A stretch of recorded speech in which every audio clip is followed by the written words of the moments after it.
नमस्कार और the deep dive में आपका स्वागत है।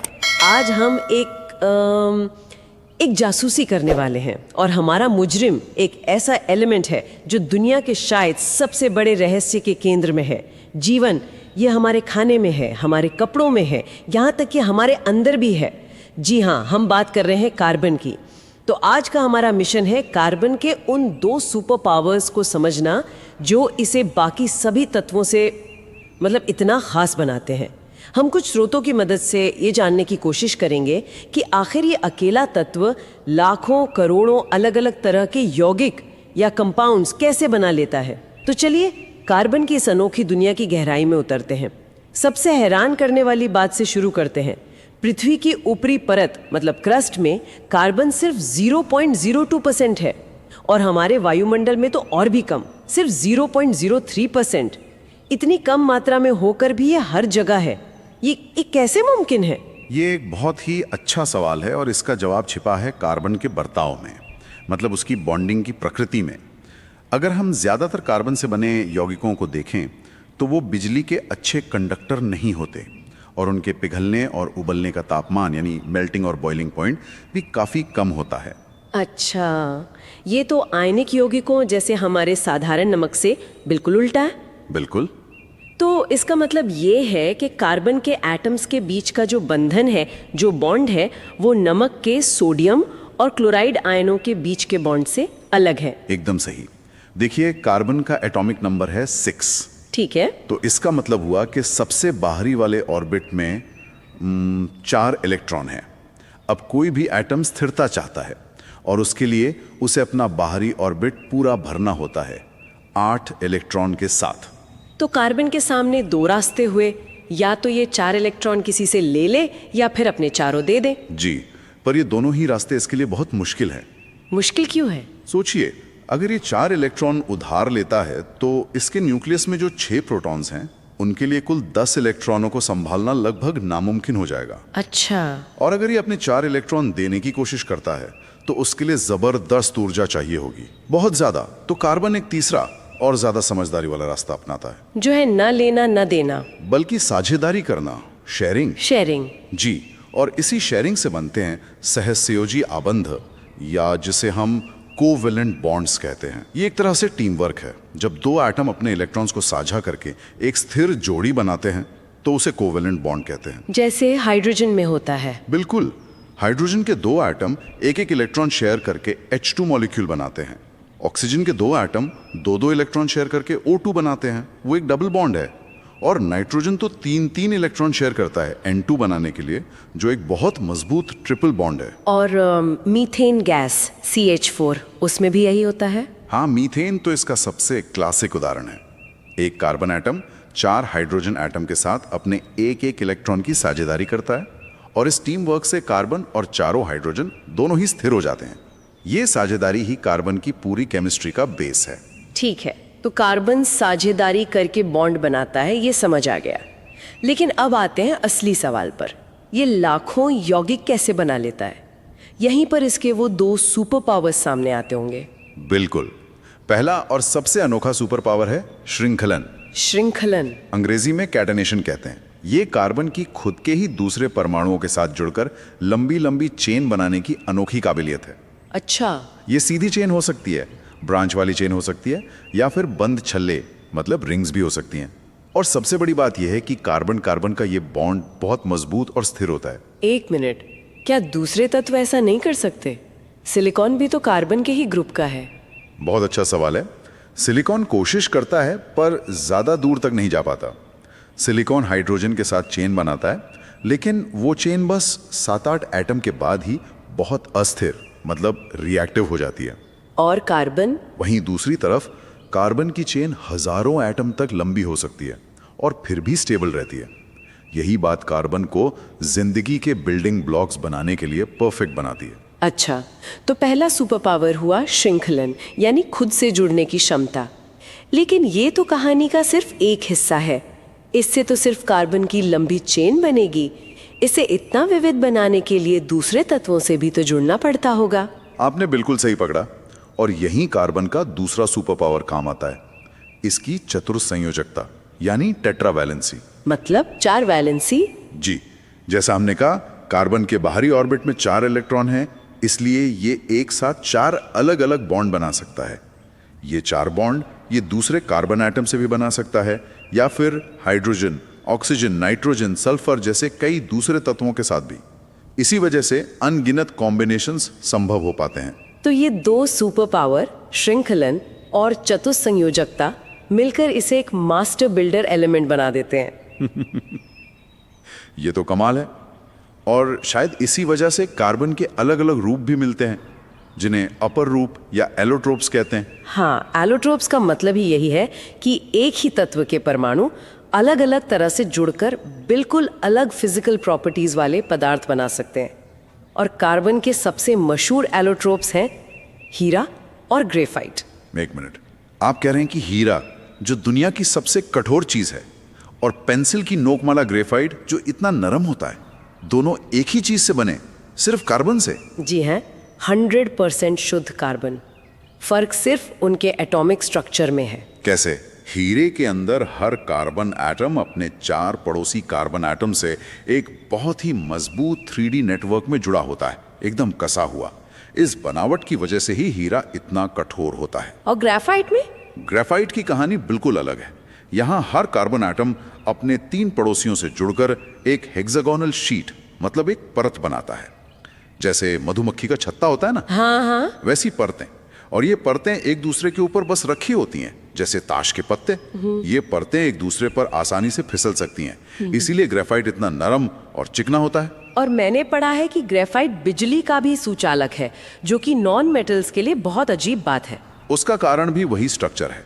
चूंकि हर कार्बन सिर्फ 3 बॉन्ड बना रहा है, उसका चौथा वैलेंस इलेक्ट्रॉन आजाद रहता है। अच्छा। यही आजाद इलेक्ट्रॉन पूरी परत में घूम सकता है और बिजली का संचालन करता है।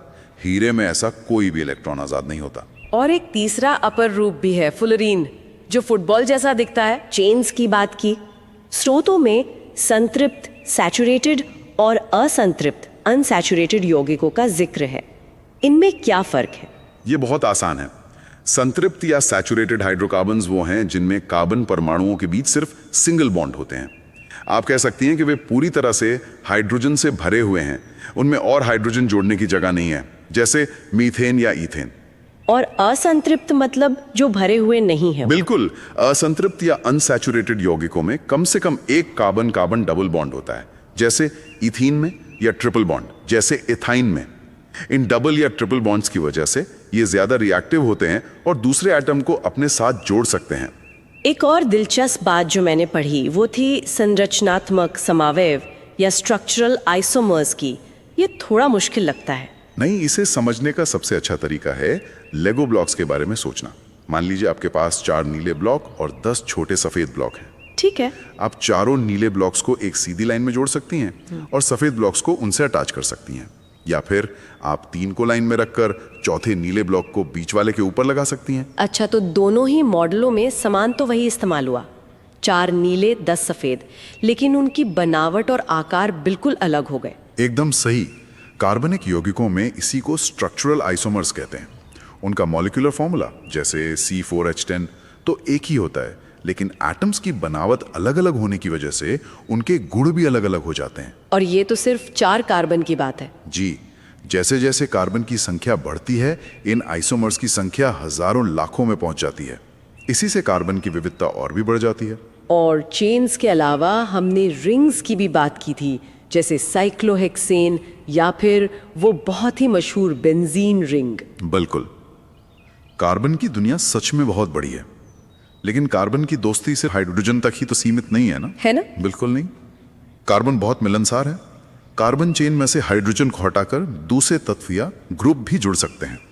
इन बाहरी मेहमानों को हम प्रकार्यात्मक समूह या फंक्शनल ग्रुप्स कहते हैं। और ये फंक्शनल ग्रुप्स ही शायद तय करते हैं कि वो यौगिक कैसा बर्ताव करेगा। आपने बिल्कुल सही पकड़ा। फंक्शनल ग्रुप एक तरह से उस मॉलिक्यूल का पर्सनालिटी टैग बन जाता है।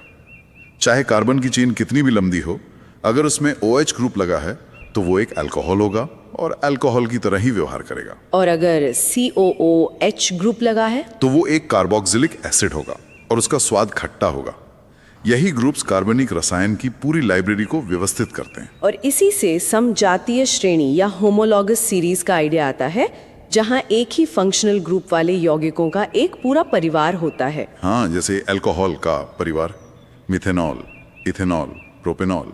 इस परिवार के हर सदस्य में सिर्फ एक CH2 यूनिट का फर्क होता है। अच्छा, जैसे जैसे परिवार में सदस्य बड़े होते जाते हैं, मतलब मॉलिक्यूलर मास बढ़ता है, उनका बॉइलिंग पॉइंट जैसी फिजिकल प्रॉपर्टीज एक पैटर्न में बढ़ती हैं। लेकिन चूंकि सबका सरनेम यानी फंक्शनल ग्रुप एक ही है, उनकी केमिकल प्रॉपर्टीज लगभग एक जैसी रहती हैं। ठीक है। तो अब जब हम कार्बन के स्ट्रक्चर और परिवारों को समझ गए हैं, तो चलिए इनके कुछ केमिकल रिएक्शंस को देखते हैं। सबसे पहले है दहन या कंबस्चन। ये कार्बन यौगिकों का सबसे जाना पहचाना रिएक्शन है। हमारे घरों का LPG सिलेंडर, गाड़ियों का पेट्रोल, ये सब हाइड्रोकार्बन ही है। जब ये ऑक्सीजन की मौजूदगी में जलते हैं तो कार्बन डाइऑक्साइड, पानी और ढेर सारी ऊष्मा और प्रकाश पैदा करते हैं। इसीलिए ये बेहतरीन ईंधन है। एक दिलचस्प बात मैंने पढ़ी कि संतृप्त हाइड्रोकार्बन जैसे हमारी LPG गैस एक साफ नीली ज्वाला के साथ जलते हैं, जबकि असंतृप्त यौगिक जैसे मोमबत्ती का मोम पीली और धुएं वाली ज्वाला के साथ जलते हैं। ऐसा क्यों? क्योंकि असंतृप्त यौगिकों में कार्बन का प्रतिशत ज्यादा होता है। जब वे जलते हैं तो ऑक्सीजन की सप्लाई पूरी नहीं हो पाती, जिससे उनका पूरी तरह से दहन नहीं होता। और जो कार्बन बिना जले हो रह जाता है, वही हमें काले धुएं या कालिख के रूप में दिखता है। अच्छा, दहन के बाद आता है ऑक्सीकरण या ऑक्सीडेशन। दहन भी तो एक तरह का ऑक्सीकरण ही है। हाँ, लेकिन दहन एक बहुत तेज और अनियंत्रित ऑक्सीडेशन है।